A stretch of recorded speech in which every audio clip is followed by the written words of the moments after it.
I'm Fletcher Moore, a photographer and creator working in the music industry. This is My Day with Molly Tuttle.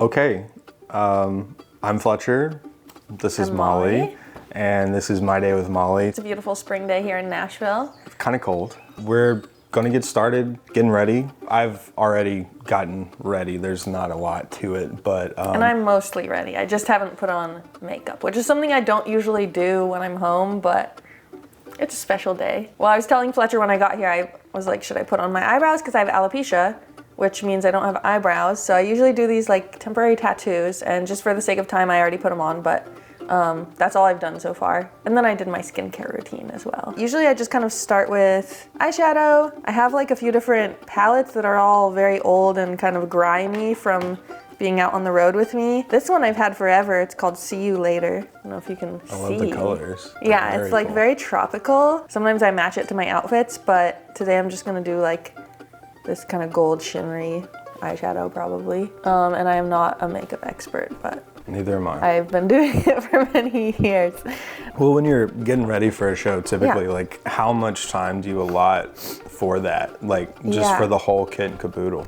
I've started getting ready 2 hours before with my makeup, and then that gives me time to still do like a 20-minute vocal warm-up, and then have some time to play my instrument and connect with the band and maybe play a couple songs that we're gonna do in the show. Take a bite out of my donut while you put that on. So with getting ready a lot and having the different kind of wigs and all of that, you know, like musicians will have like a hat box or some kind of thing. Like, do you have like a wig box? Yeah, I actually do have like a wig carrying case, and it's from this company, Milano Wigs, and the wig I've been wearing mostly this last year is from them, and they gave me this kind of round travel case. I used to just throw my wigs in a bag and like put them in my backpack, and they would get super messed up, and it was really hard on them, so they didn't last as long. I usually bring 2 or 3, but I might start bringing more because I've kind of been like slowly accumulating more wigs. The issue for me is just that like I'm not the best at doing hair because I never had hair growing up, so I never really learned how to do hair. So I'm gonna try getting someone to style my wigs, and then I take them out on the road. So typically with the wigs, are they mostly like real hair? Is there like a mix of synthetic? Mostly the wigs I wear are human hair. The synthetic ones, I just think they're super itchy. I have like really sensitive skin. Yeah. And the plastic just kind of irritates my skin after a while. So I can only wear synthetic wigs for maybe a couple hours if I really want to. I've worn synthetic wigs like I had a kind of costumey one that I wore at our Christmas shows, and it was fine, but it was like kind of itchy. Right. And they don't last as long either. The plastic just kind of starts to fray. Keaton, my wife, she says she sees a lot of TikToks where it's women like doing kind of a tutorial of the like the glue, like gluing their heads. Do you do that? I don't know if I've noticed you doing that. Yeah. I don't, and that's like one of the perks of wearing wigs when you have no hair, is that you can actually have silicone strips put inside your wig, and that basically grips to your head. But your head has to be like completely smooth, or else it doesn't really work. So no matter what I'm doing, I know it's not gonna come off. Besides like maybe swimming, I wouldn't swim in my wigs, but you can like go on roller coasters, you can do whatever you want in them, and they don't come off. Yeah. Because it literally like grips to your head. That's interesting, because I always thought that it was that involved process of the glue and all the rest, but then I guess I just never put it together or asked, because I've seen you take yours off so effortlessly so many times. I know. And every time I'm like, that's weird, but I never say anything about it. So now it makes sense. Yeah, well, that's also part of the reason why I don't use glue very often, because I like to be able to take my wig on and off really easily. Yeah. Like I'll take my wig off so many times throughout the day if I'm just don't feel like wearing it anymore. Yeah. So I don't know, it's just when I was in high school, I started wearing wigs when I was like 14 or 15. And they had this kind that was like a vacuum seal. Like my mom would put plaster strips on my head, literally like you're making a cast. So she would like make a cast on my head, send it in, and they would make a wig that like vacuum sealed to my head that was made of all silicone. But it felt like you were just wearing a helmet, and it was so hot. Yeah. Every day I would take it off and there would be like dripping sweat coming off. So I'm glad the technology has kind of advanced since then, but. Yeah. Do you like remember your first wig, throwing it on for the first time? Was it uncomfortable? Was it, you know? My very first wig I got just for fun when I was like 4 years old. I wanted one and my parents got me one, but I only wore it like once because I just didn't like the feel of it. It was uncomfortable and I wasn't used to seeing myself with hair, so I didn't really like it that much. My mom has a story of she took me to like the movies and I was wearing this wig for the first time and this woman complimented me on my hair and I instantly just like pulled it off and was like, ta-da! And I think the lady didn't really know what to say to that. I don't know if I would either. So I'm always kind of like to just be able to take my wigs off. Sure, yeah, no, totally. It's you know, not the same thing, but almost like a hat, you know. Yeah. When I'm wearing a hat, like especially once I get home from work or even at some point during the day, I'm like, okay, this is really getting on my nerves. I know, yeah, that's how I feel too. You just gotta take it off. It does feel like an accessory, which I think is like healthy for it to not feel like something you always have to wear. It just is another accessory like a hat or anything. It makes me feel kind of like more dressed up in a way sometimes. Yeah. A few years ago, I was diagnosed with Hodgkin's lymphoma and my hair was about the same length. I'll have it down at some point today. And I had to cut it all off. Yeah. Because it was just falling out in clumps and everything. I weirdly kept my eyebrows were thinner a little bit, but they were there. My beard was still there. When someone is going through this, you know, having to, if they had long hair or any kind of hair and they're having to lose it all and that kind of thing, is there like some kind of a service or company or some kind of something to where you could get your hair cut in a fashion to where they could make it into a wig? Ooh, does that make sense? Heard of that. You know what I mean? That would have been really nice to have when I went from like long to nothing, you know. I would have liked to have just been able to go have my hair cut and just pop it on, you know. That's a really good question. Somebody start that business. I've never heard of that. I feel like that was more of a thing when I was a kid because most people donate their hair to places that make wigs for children. Yeah. Not adults exactly. Totally. So I don't know. But yeah, I think like if you found a wig company, you could probably talk to them and be like, can you make this into a wig? But it takes a while, so. Oh, I'm sure. When you get a wig that is all human hair, is that all from the same person? It does take more than one person's hair to make a wig. Usually, I think they say it takes like 4 ponytails to make one wig. Okay. So that's another reason it'd be hard to make a wig of just your hair because it would end up being I mean, mine's super thin. long, but it would. Yeah. Totally. Because I don't think they can use like all the hair. This is a wig that I got from Milano Wigs last summer, and it's beautiful. It's like super pretty hair. This is kind of like one of the longest wigs I've probably had, and I have their little brush that they gave me. It's very gentle, it's sensitive. I usually just kind of brush it out. I didn't really do anything to it today, so it's not really styled or anything, but again, I'm not like the best at styling hair, so. This wig started out all one color, and they added in this pretty like blonde at the ends that I asked for, because I just thought, I don't know, it'd be nice. But it was cool, like with this company, Milano, they have hairstylists that they use. So I've always gotten a wig and it's totally uncut and unstyled and it doesn't really look ready to wear when you get them. Yeah. And then you have to go out and find your own stylist. And I've had so many people say they don't work with wigs. So to find a company that had all these stylists ready to go and they could literally do anything you asked for was awesome. No, that's great. Because it took me years to even find someone in Nashville who would work with my wigs, and now I know a bunch of people, but it can be really daunting. Well, now that we have hair and makeup done, I think we're going to listen to a record and do some and paint. Yep. Yeah.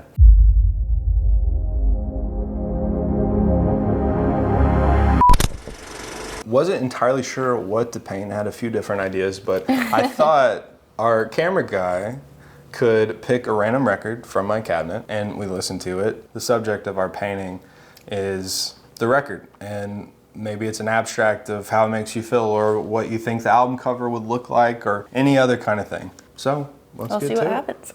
We got Emmylou Harris. Yeah. The Elite Hotel. Yay, we Emmylou. love Emmylou. Elite Hotel. We're gonna paint to it. Do Paint our whatever best. we feel inspired by. But I need to look at the cover to get some color ideas.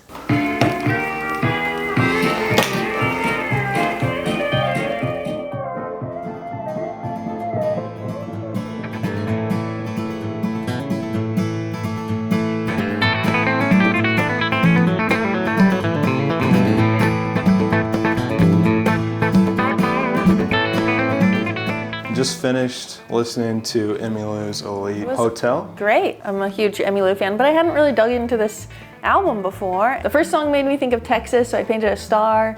Then there were some heartbreak songs, did a little broken heart.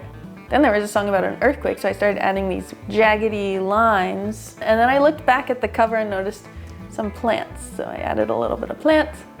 The 31st floor of the hotel, and then, of course, finish it off with my signature. Yours is so much more intentional. It's than kind of mine. literal. Mine, on the other hand, was really just how I felt in the moment by listening to it. I think the biggest challenge was that the paint didn't dry, so it was hard. I wanted to make it sun, but then it was like melding with the other color, so. But I think it kind of ended. works. You had to yeah. like use that to your advantage. Right. Okay. Now Cool. we've listened to Emmylou. We've painted. Now we're gonna go do a cover. Well, you'll do a cover. All right. Oh, you're good, but Fletch Dog, yeah, are you ready for me to start? I'm ready. We're rolling.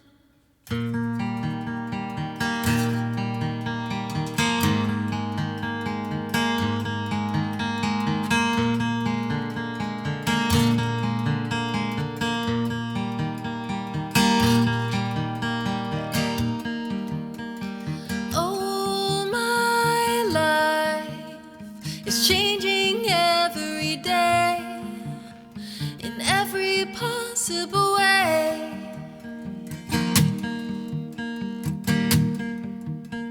And all my dreams, it's never quite as it seems, never quite as it seems. I know I felt like this before, but now I'm feeling it even more, because it came from you.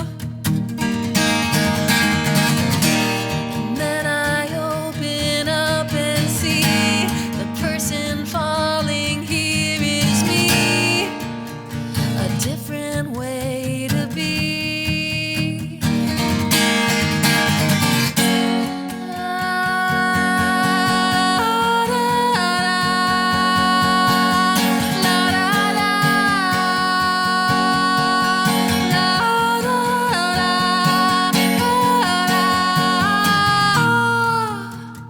I want more, impossible to ignore, impossible to ignore.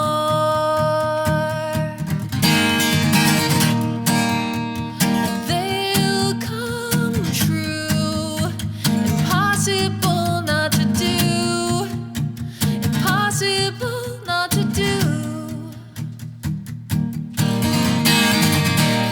Now I tell you openly, you have my heart, so don't hurt me. You're what I couldn't find. A totally amazing mind, so understanding and so kind. You're everything to me.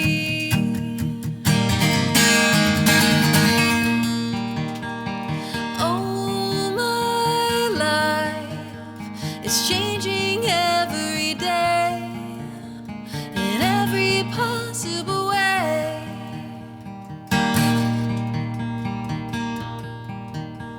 And all my dreams are never quite as it seems, 'cause you're a dream to me, dream to me.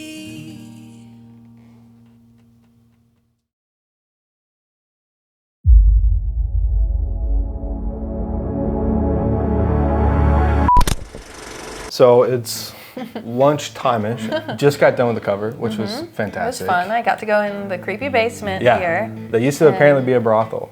Ooh. So we have decided for lunch that we are going to visit 2 different places and see kind of battle of the, in this case, the burritos. I love Mexican food, and I used to actually have an Instagram page where I went all over Nashville and reviewed burritos. No way. I was on a quest to find the best burrito, and I found this taco truck that I love called El Bolillo. Tacos El Bolillo. Yeah, I just call it the taco truck in the Z-Mart parking lot because that's where it Right, is. yeah, totally. So we ordered, you got tacos, I got a burrito. Yeah. And the other place we ordered from is somewhere I've never tried, so I'm interested to try Yeah. to see how this burrito compares. So this one is from El Bolillo, which I've had before. And then this is from a new place I've never tried called Cheap Charlie's in 5 Points. Yeah, And mine are both vegetarian. I don't eat meat. You're trying some different kinds, Yeah, I'm right? doing a beef from each and a pork from each. So let's dig in. Alrighty, let's do it. Just off the bat with this Cheap Charlie's, they have wrapped the burrito so you can take it to go. Right. I want to be able to eat my burrito like while walking around. Of course, And like yeah. put it in my cup holder in my car. Yeah, of course. I don't fare well with spicy stuff. Like, it's not that I don't, I guess, enjoy the flavor. It's more of like, I kind of get itchy sometimes and I get sweaty. Like when I have like hot stuff, I get sweaty. So I'll probably be sweaty here soon. All right, I'm gonna dive into this bolillo.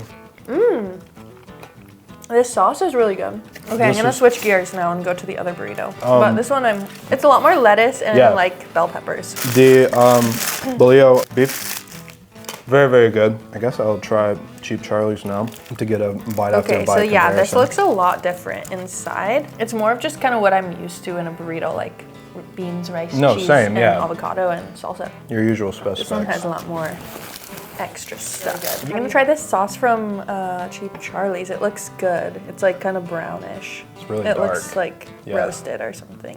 Definitely, yeah. It's really good.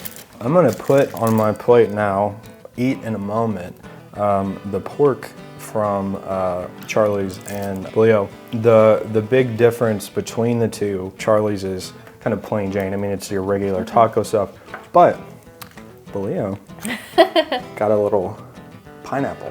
Ooh, whoa. I like them both. I think I like El Bolillo better, but Yeah, no, I would totally go here Yeah, and totally. get the burrito again. Are we gonna like quit the music biz and become food reviewers, maybe? That sounds like my dream job. People always ask me what I like to do for fun on the road or when I get home, and I'm like, pretty much try food. Yeah. Eat food. Yeah. Well, I think overall, bolillo to me is the winner in the head-to-head taco truck battle. I agree. Yeah. I like Bolillo. I already liked them, so maybe Same. I'm biased. Yeah, I do But worry I about that a also little think they're bit. underrated because you're the first person I've talked to who's ever been there. Nobody talks about it, but it's Yeah. good. It's a hidden gem. It really is. Everybody go to both. Both deserve your business. Both great spots. Yes, they're both great.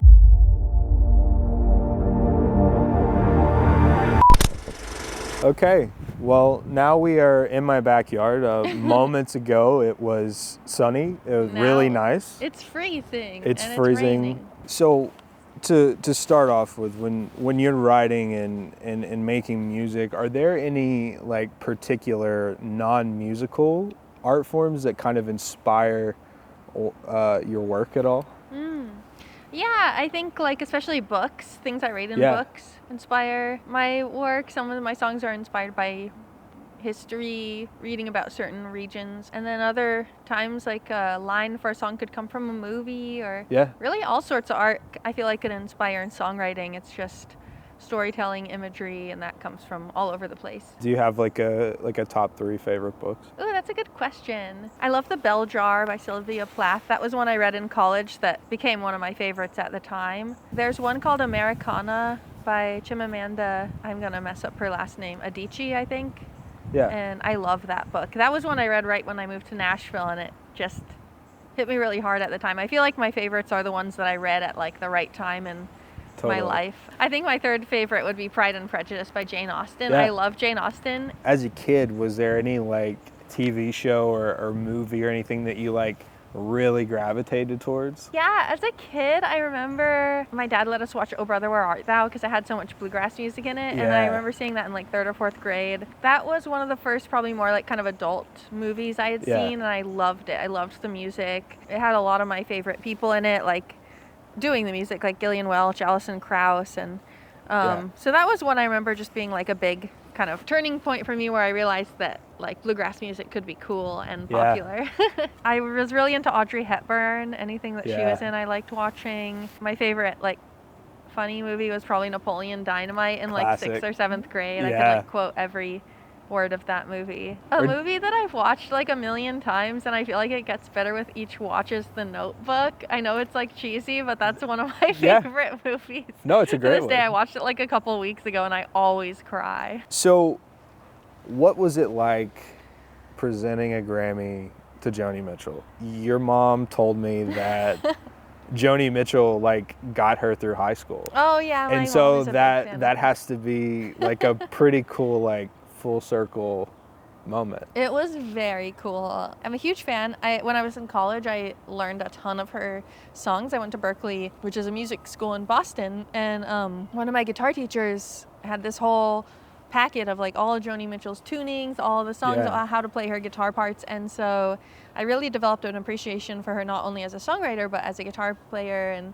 just I love everything she's done and just how she experiments with different genres so freely, and she's so unafraid to be herself. It was like a big moment for me even to get to be on that stage. I think too I wasn't as much thinking about like this is so cool for me to get to do. I was more thinking about this is her moment. I really want to like just do my job and like get her the Grammy, and it was just surreal. Yeah, this year you won Best Bluegrass Album. Last year you won Best Bluegrass Album and was also nominated for Best New Artist. Will there be music for a third? In time for a third in a row? Yeah. I don't know about that. You don't think so? I think there will be music. I don't know if another full album. It was a lot putting out 2 records in the span of very quick those 2 succession. years. Yeah. It was a quick succession. Yeah. And I think I could do it again, but I want to take a little more time with the next one Yeah, and really totally.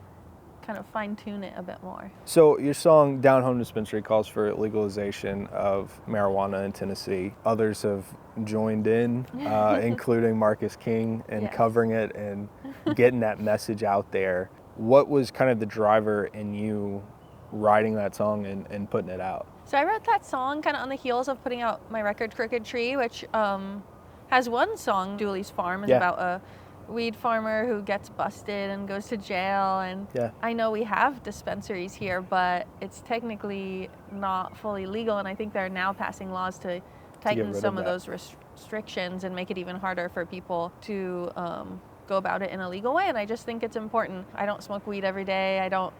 I might take an edible on like a cozy night in, but we've talked about this, like it gives me a little bit of social anxiety at times. But I do feel strongly that it's not hurting anyone, really. I agree. You've had some really incredible features on your records. Is there anyone or a few people even that you would really love to collab with on a record? Being yours or theirs? There's so many people I'd love to collaborate with. I think when I moved to Nashville, I had this idea in my head of a list of people I wanted to play music with, and I think I've pretty much gotten to play or meet most of my heroes from early on, and so I think it's just like now it's just kind of like if I could meet anyone, who would it be? And I mean, Beyonce just did the country album. There was some banjo on there, some acoustic guitar. I'd love to play with Beyonce. That would be amazing. She's like kind of the pinnacle of what someone can do with music, art. I think she's at the top for sure. So when you're on the road, is there any particular thing or things that you kind of just have to have? Noise canceling headphones for sure. I like to zone out and not hear just loud noises.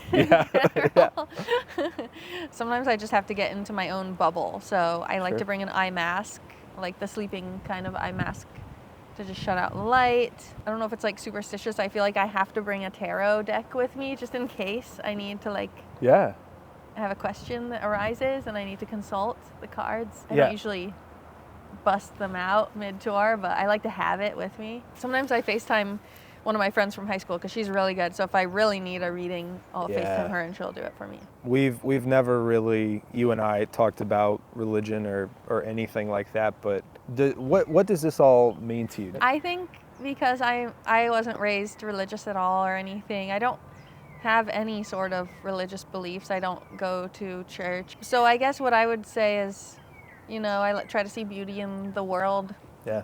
without a belief that there's like another place we're gonna go to or that there's any like rhyme or reason to what's happening. So just trying to find what I feel is beautiful and trying to make the world a better place, because this is all we have in Yeah. that's how I feel. I don't look up at the sky and think there's something out there that's different from this. Yeah.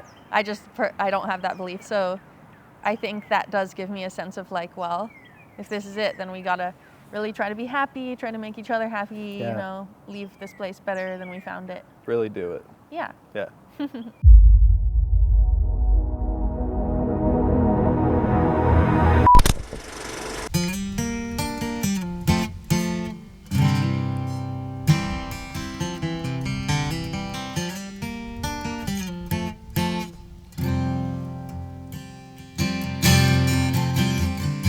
They say the journey takes a long, long while, but 1,000 miles starts with one. It's a lifelong road I'm taking. Wanna see you on the other side waving when my race is run. They say everybody's got a page to turn and a flame that burns for someone. And I've got the same damn story, trying to make sense of the pain and the glory when my race is run. When my race is run.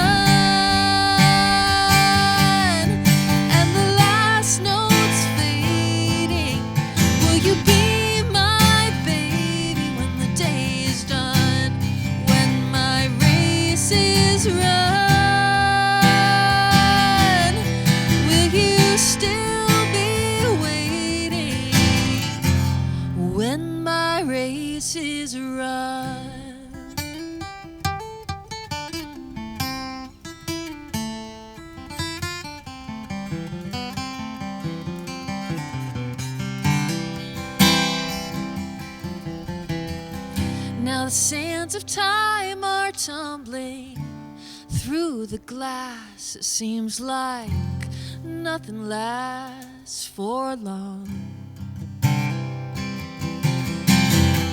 A sunset's just another sun rising.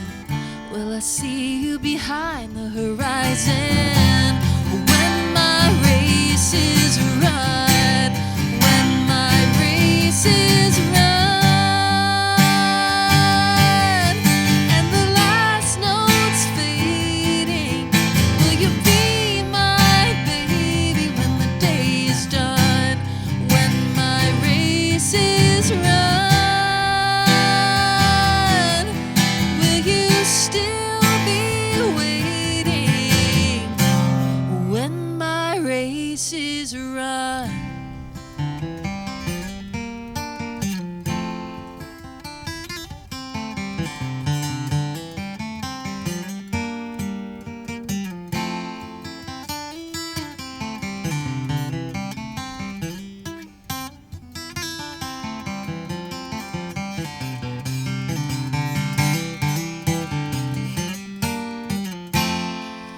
When my race is run and the band stops playing, will I see your face when the morning comes? When my race is run,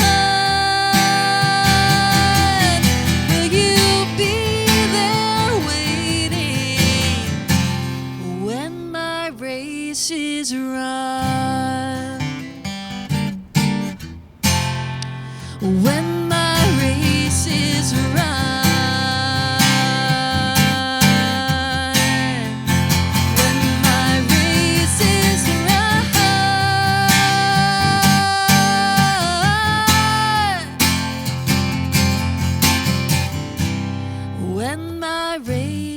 is right.